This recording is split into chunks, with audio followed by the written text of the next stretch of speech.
Hi, I'm Lindsay from Lily Heart Flowers, a microflower farm and design studio here in Central Virginia.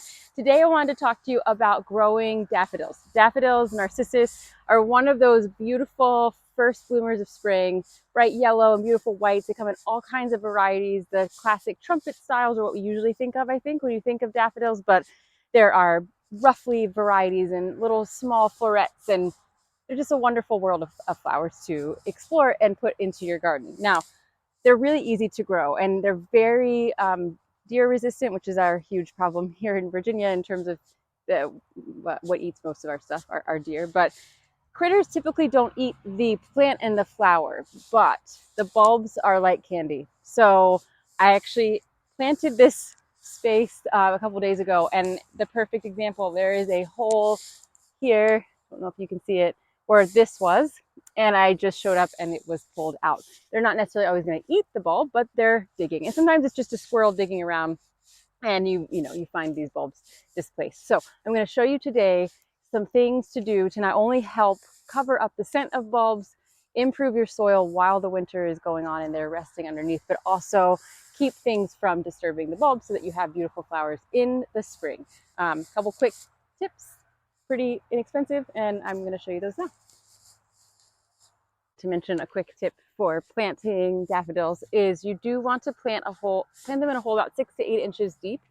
Daffodils do come in different bloom times. So oftentimes when you go to a nursery or to an online shop, you're going to notice it says early, mid, or late. That means there are different portions of the spring you may expect them to bloom. So if you have a patch and you really want to have the longest bloom time, I would recommend getting a variety from each of the sections of bloom time so that you have this continual bout of color going on. And you can dig a hole about 6 to 8 inches deep, and then you can put in clusters of 3 to 5. You want to space them a bit because, as this one perfectly shows, they do continue to produce new bulbs underground. And so that's a great thing. You're going to continue to have a fuller patch every year. But because of that, you do want to space them about 1 inch to 2 in between, depending on how quickly you want impact. And then be ready to maybe have to divide them within 3 to 5 years and give away or plant them somewhere else. But that's the bulb and how to plant it. And later in the spring, I'll show you how to harvest and what to do with all the foliage when it's all done. But that was what I wanted to show you for this. Now, once this is in the soil and you've tucked it in and this is some compost, I'm going to show you what to do next. So we're in middle of November here in Central Virginia, and this is my favorite time of year because there's this abundance of soil amendment that's all around me.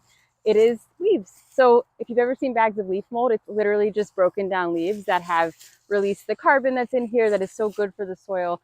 And it's just a great amendment. I don't think there's ever a surprise if you are to dig under trees in our forest, even though we have heavy clay.